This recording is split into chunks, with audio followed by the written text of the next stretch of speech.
생방송 포커스 전북, 오늘은 복지 안전망 이상 없나? 라는 주제로 토론 진행하겠습니다. 먼저 오늘 나오신 토론자 여러분들 소개해드리겠습니다. 김용만 전라북도 복지여성보건국장 나오셨습니다. 안녕하십니까. 전라북도 복지여성보건국장 김용만입니다. 박완수 전북사회복지공동모금회 사무처장 모셨습니다. 반갑습니다. 사회복지공동모금회 사무처장입니다. 강영수 전라북도의회 환경복지위원장 나와주셨습니다. 안녕하세요. 전라북도의회 환경복지위원장 강영수입니다.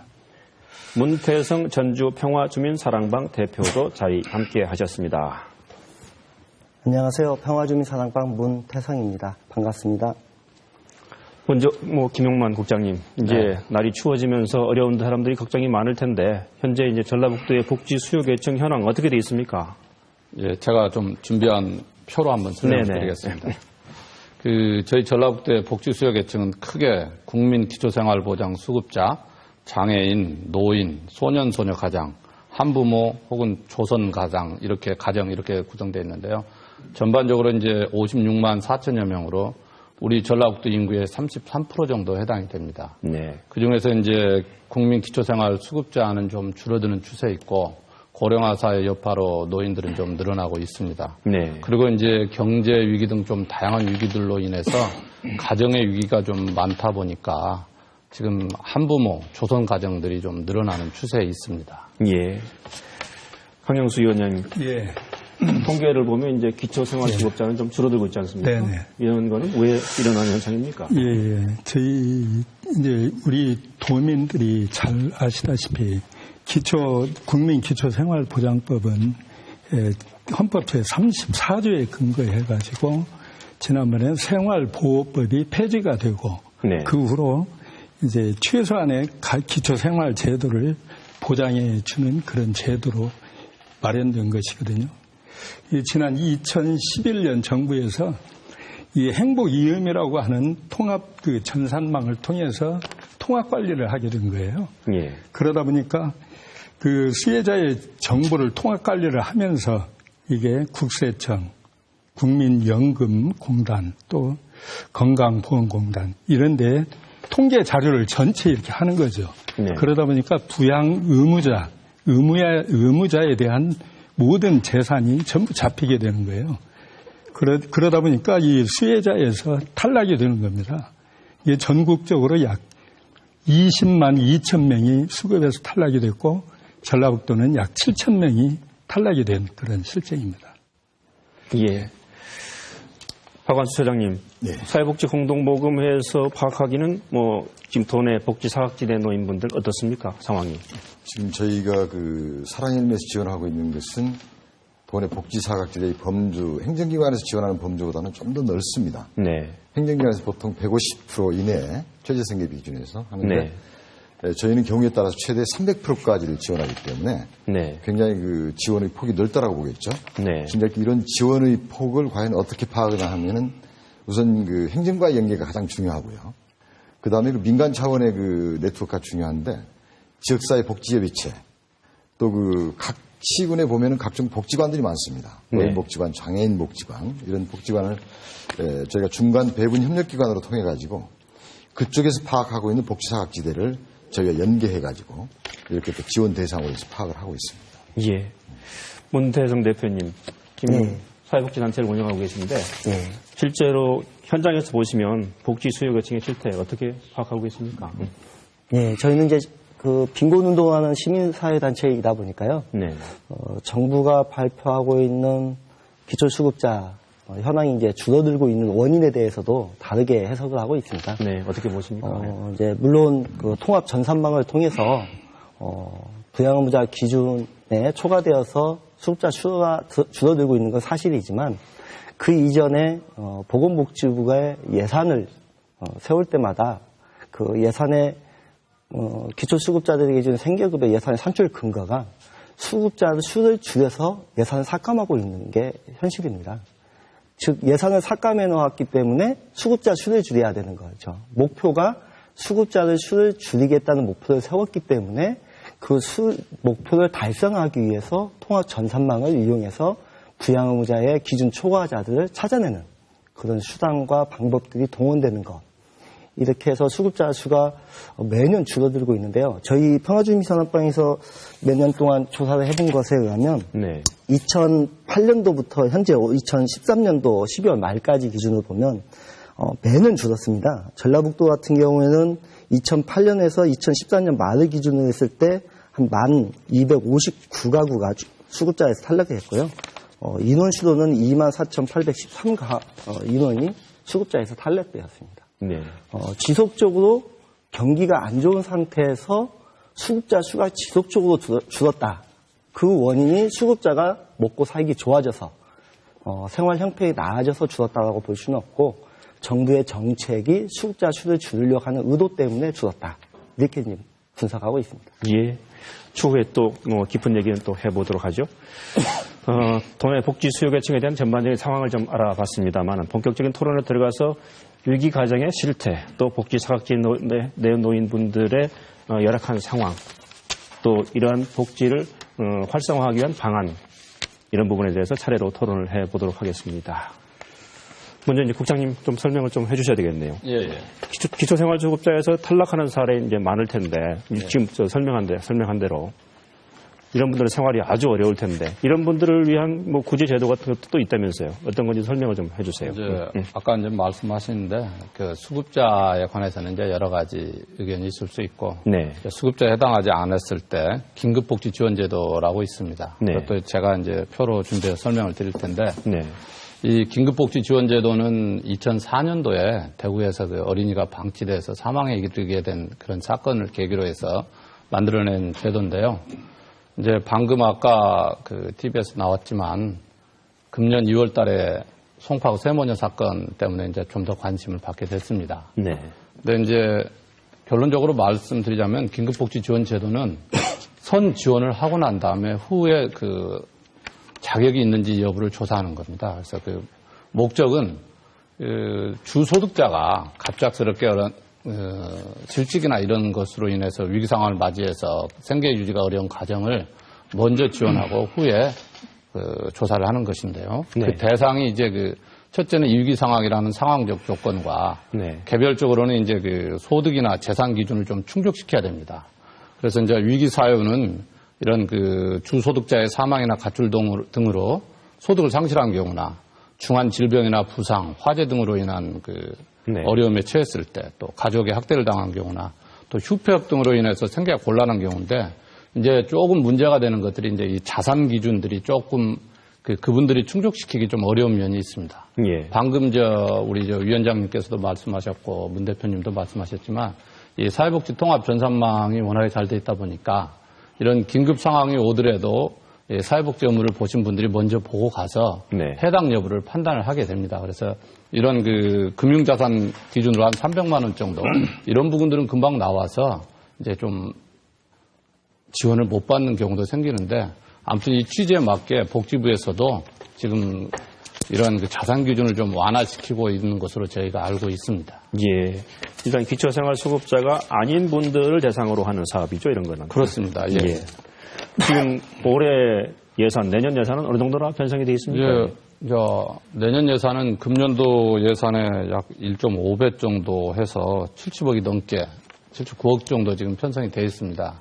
근데 금년도 지금 약 한 72% 정도, 44억 중에 아까 모니터에서도 나왔지만 72% 정도 지원을 했는데 저희가 이제 연말을 맞이해서 복지 사각지대에 있는 분들을 좀 적극적으로 발굴 지원을 해서 이런 어려움이 없을 수 있도록 좀 시군과 많은 협조를 하고 있습니다. 황영수 위원장님. 송파 세모녀 사건은 워낙 언론에 많이 조명이 돼서 그냥 큰 이슈가 됐습니다만은. 전라북도에서도 생활고 때문에 자살하는 사례가 많이 발생하고 있죠. 종종 나고 있습니다. 왜 이런 사태가 계속 난다고 보십니까? 2012년도에 전주대 앞에서 모녀가 자살을 한 사건도 있고 그런데 저희가 사실은 이 송파 세 모녀 자살 사건 이후에 복지 문제가 화두에서 지워지기도 전에 또 노인 한 분이 10만 원 국밥값하고 100만 원 장례금을 남기고 이렇게 돌아가신 사건이 있었거든요. 그래서 이런 또 보건복지부의 자료에 보면은 전라북도가 3년 만에 상당히 자살률이 급증한다. 이런 또 자료가 있어요. 기초생활수급자가. 그래서 이 부분은 제가 볼 때 우리 한국의 어떤 내가 어렵고 힘든 것을 남에게 알리지 않는 그런 여러 가지 상황이 있거든요. 그래서 조금 전에 말씀드렸듯이 우리가 지금 현재 복지정책은 행복이음이라고 하는 통합 그 전산망을 통해서 수급자를 제외시키는 이런 부분의 장치는 아주 기가 막히게 잘 돼 있어요. 그러나 정말로 참 여러 가지 복지 사각지대에 있고 어려움을 겪는 사람을 발굴하는 데는 좀 굉장히 미흡하다, 대책이. 그래서 그런 부분을 좀 통장이나 반장 또 각종 분야회, 아파트 자치회 이런 부분을 통해서 좀 발굴에 적극적으로 전라북도에서 임해줬으면 좋겠다.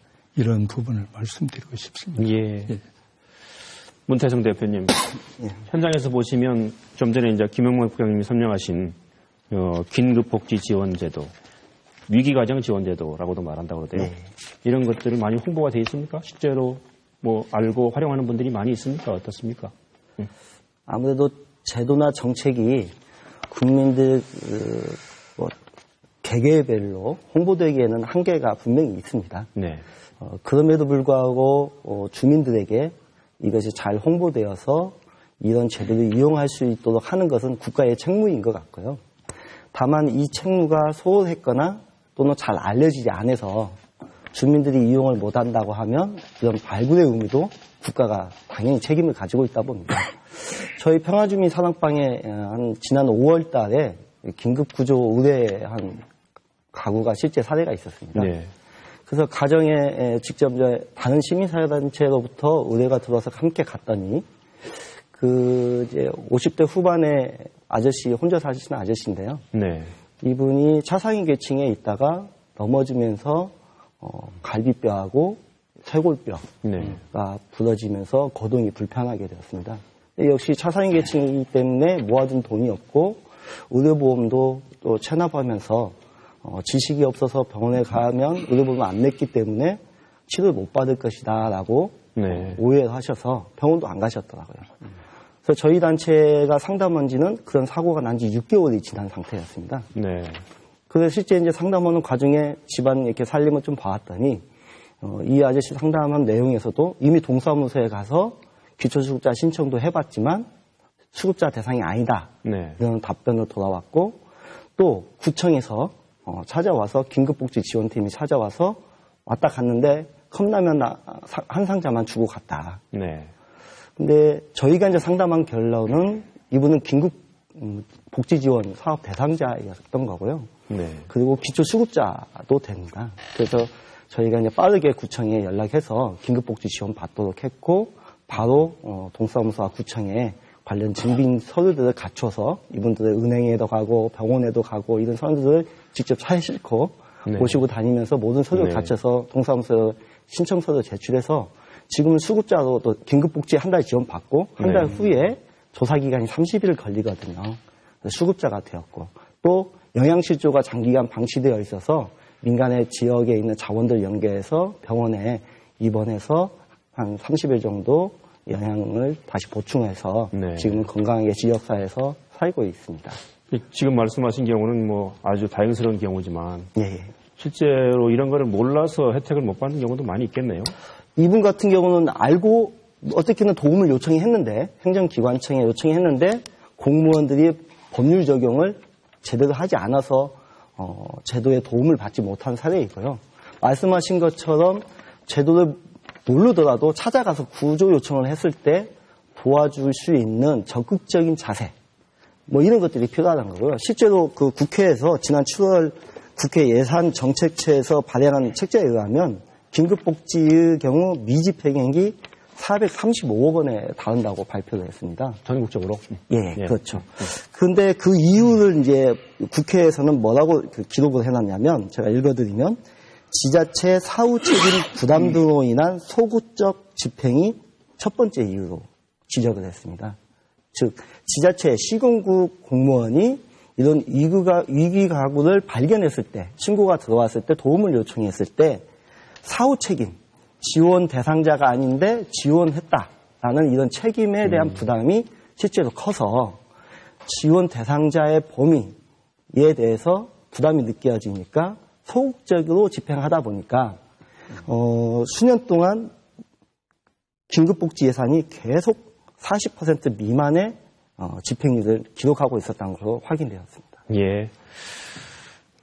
국회 예산정책처에서 지적을 했다 그러니까 국장님 어떻습니까? 실제로 공무원들이 책임지는 게 무서워서 소극적으로 집행한 부분이 있을까요? 없다고는 말을 할 수는 없을 것 같습니다. 그런데 이제 일단 이런 부분들을 공무원 한 개인한테 책임을 물은 것보다 제도적으로 이런 건 보완을 좀 해야 되지 않을까 생각을 합니다. 그러니까 기준이라는 것들이 좀 높고 또 그 나중에 이제 조사를 해서 파악하다 보면 기준을 초과하는 분을 지원했을 경우에 갖는 이런 면책 조항이나 이런 부분들도 좀 있어야 되는데 이게 그냥 기계적으로 초과된 분을 지원을 했다 해서 뭐 책임을 묻거나 이런 것들이 오랫동안 지속돼 왔기 때문에 아마 학습된 경험된 그러한 그 마인드가 있어서 그런 것 같은데 저희들이 이제 더 많은 이제 교육을 또 같이 시군과 함께 하겠고 한편으로는 또 제도적으로도 좀 보완을 해야 되지 않을까 그런 생각을 좀 해봅니다. 사안별로 좀 융통성이 있어야 되겠군요. 예. 박완 처장님, 지금 이제 금태성 대표님도 말씀하셨습니다만은 실제로 제도를 알면 지원을 받을 분들이 많이 있거든요. 그래서 그렇습니다. 이제 복지사각지대를 발굴하는 것이 중요할 것 같은데 그러려면 행정기관뿐만 아니고 뭐 복지단체, 사회단체 다 나서야 될 것 같습니다. 그러니까 지금 행정기관을 추진하고 있는 것은요. 전라북도의 경우에 지금 사회복지 공무원 1인당 기초생활수급권자를 비롯해서 저소득층을 담당하는 인원이 1,000명이 넘습니다. 네. 그러다 보니까 이제 공무원들도 아무래도 이제 놓치는 부분도 있고요. 또 이제 금방 말씀하신 그런 부분도 이제 발생될 수가 있는데 이제 복지사각지대를 발굴하기 위해서는 무조건 이제 행정이 앞장서야 되겠죠. 그런데 우리 사회의 전반이 관심을 가져야 될 필요가 있습니다. 하나의 사례를 말씀을 드리자면은 그 농촌 지역에서 그 축산농가인데 소를 한 50두를 키웁니다. 네. 보기에는 굉장히 부유하죠. 그런데 부인이 갑자기 암에 걸려가지고 암 말기 판정을 받았어요. 네. 근데 이분이 부인을 제대로 치료할 수 있는 병원비조차 없었다는 거죠. 이걸 이제 주위에서 알고 저에게 지원 요청을 했어요. 그래서 저희가 이제 막상 그분의 경제 상황을 파악해 보니까 내면은 부채도 많고 또 그 자식들 그 학비나 이런 부분 때문에 여러 가지 어려움을 겪고 있더라고요, 실질적으로. 네. 그래서 이제 그 저희가 지원한 사례도 있는데 지금 이런 사례를 비롯해서 우리 시군에서는 좋은 이웃들 사업이라는 게 있습니다. 또 하나는 그 행복 나눔 바이러스라는 사업도 하고요. 여러 가지 이런 사업들이 뭐냐 하면은 지금 행정기관이나 국가의 소위 공적 부조를 받는 계층을 제외한 나머지 복지사각지대를 발굴하기 위해서 이제 시민사회가 굉장히 많이 나서고 있다는 거죠. 예를 들어서 우편배달부나 전기나 수도검침원들 또는 그 심지어는 야구르트를 배달하시는 우유배달원 이런 분들이 주위에서 발각하게 되면은 그 지역복지협의체랄지 금방 말씀드린 좋은 이웃들이나 행복 나눔 바이러스 이런 단체에게 연락해가지고 거기에서 민간 차원의 지원을 앞장서는 그리고 민간 차원의 지원하기가 또 한계가 있기 때문에 이런 분들을 발견하게 되면 행정기관과 연계시켜서 이렇게 할 수 있도록 그런 부분들이 이루어지고 있고요. 저희 사랑열매하고도 지금 현재 그런 사업들을 하고 있는 시군들이 전라북도만 하더라도 10개 시군이 그런 사업들을 하고 있습니다. 거기에 또 공무원들이 직접 또 참여해서 매달 급여에서 일정 부분들을 또 그 기부를 해서 이런 사업들을 하고 있고요. 앞서 말씀드린 소위 행정기관에서 정한 어떤 규정이나 법률에 의해서 지원할 수 없는 계층은 행정기관은 사실은 못하는 거거든요. 네. 그러다 보니까 그 계층을 민간과 공적 그 조직원들이 함께 어울려져서 재원을 좀 마련하고 이 재원을 사랑연매에다 맡겨놨다가 그런 사람들이 발생이 되면은 저희 사랑연매 지원 요청해서 하는 위기가정 긴급지원 제도라는 것도 저희가 하고 있고요. 지금 저희가 작년 또 이런 사업을 해봤습니다. 현재 위기가정이 복지사각지대 가장 그 어려움을 겪는 이유가 뭘까라는 복지욕구조사를 해보니까 물론 생계비도 중요하지만 중증 환자를 안고 있는 가정의 의료비 지원 이게 굉장히 시급했습니다. 그래서 저희가 작년도에 전라북도의 경우에 18억을 들여가지고 최저 생계비 기준 300%까지를 설정해놓고 환자 1인당 2천만 원까지 지원하는 사업을 해봤어요. 그래서 1년 동안에 470명을 저희가 지원했습니다. 그분들은 굉장히 큰 도움이 됐으리라고 생각합니다. 왜냐하면 1인당 2천만 원까지 기준해가지고 지원을 했기 때문에.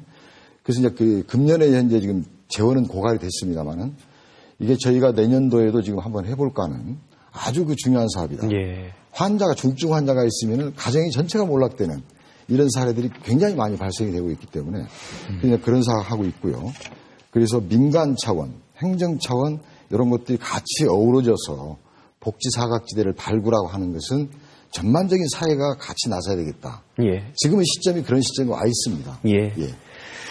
김 국장님. 네. 이제 이른바 세모녀법. 예, 예.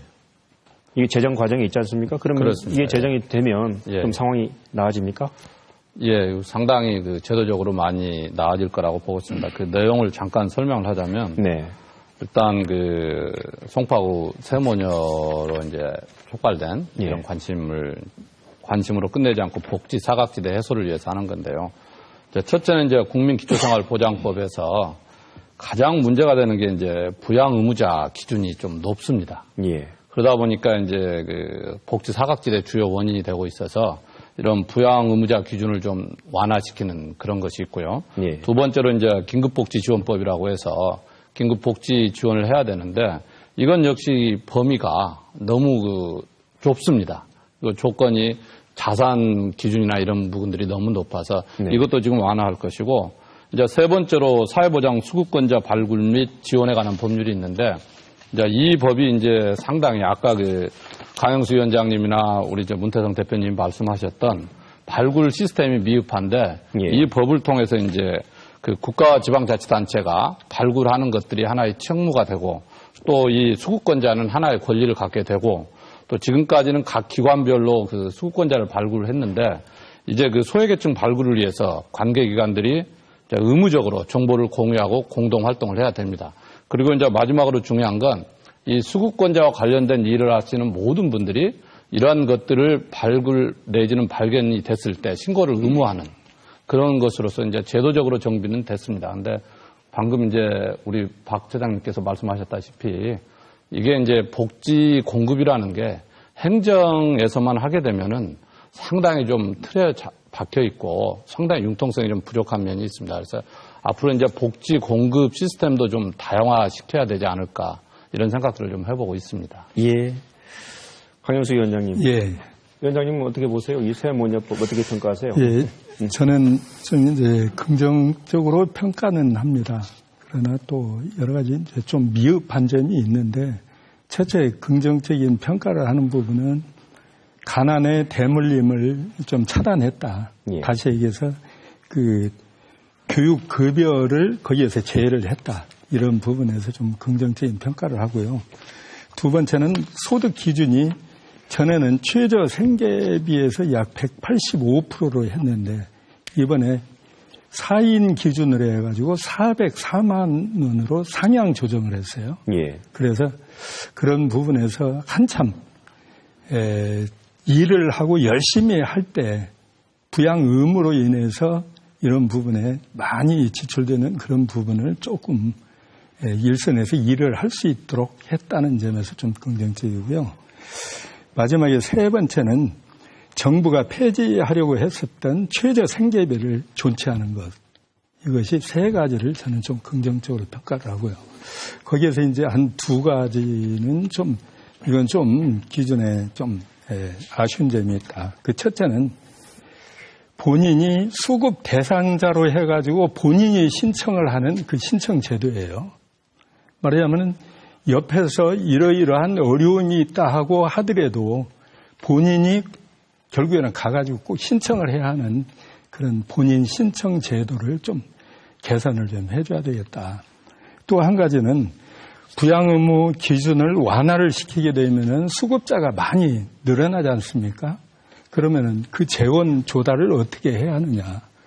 그래서 그 재원의 조달 마련에 따라서 쉽게 얘기하면 부자 감세를 좀 이렇게 했었던 것을 이쪽으로 전환을 한다든지, 예를 들어 그 부자 감세로 지금까지 걷질 못했던 것을 걷어가지고 이쪽으로 재원을 조달을 하는 그런 안이 있고, 그다음에 100조 원이 넘는 그 재벌들이 가지고 있는 그 돈이 있지 않습니까? 거기에 대해서 그 어떤 조세 부담을 통해서 이런 재원을 좀 조달을 했으면 좋겠다.